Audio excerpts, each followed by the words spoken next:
कर दिया। वज़ीर दिफा ख़ाजा आसिफ ने बैनुल-अक़वामी ख़बरसां इदारे को इंटरव्यू में वाज़ेह किया कि पहलगाम हमले में पाकिस्तान का कोई किरदार नहीं। भारत वो इल्ज़ाम लगा रहा है जिनका हमसे कोई लेना देना नहीं। खत्ते में दहशतगर्दी का सबसे बड़ा हदफ पाकिस्तान है। भारत हमले को सियासी मकासद के लिए इस्तेमाल कर रहा है। पाकिस्तान से किसी हमले की मनसूबाबंदी मुमकिन नहीं और ना ही ऐसे हमले से पाकिस्तान को कोई फ़ायदा होगा।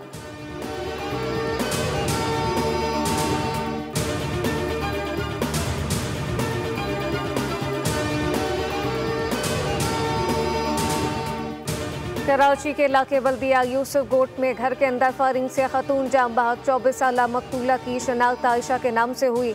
लाश ज़ब्ते की कार्रवाई के लिए सिविल अस्पताल मुंतकिल। पुलिस ने शवाहिद इकट्ठे करके तहकीकात का आगाज कर दिया।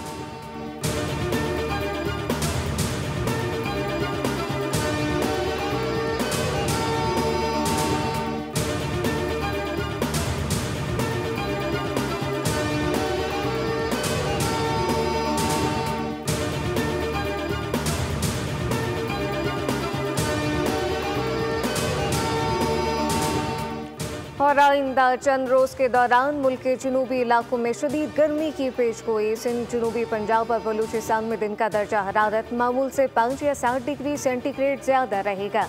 बस्ती और बलाई पंजाब, इस्लामाबाद, खैबर पख्तूनख्वा, कश्मीर और गिलगित बल्तिस्तान में भी पारा बढ़ेगा।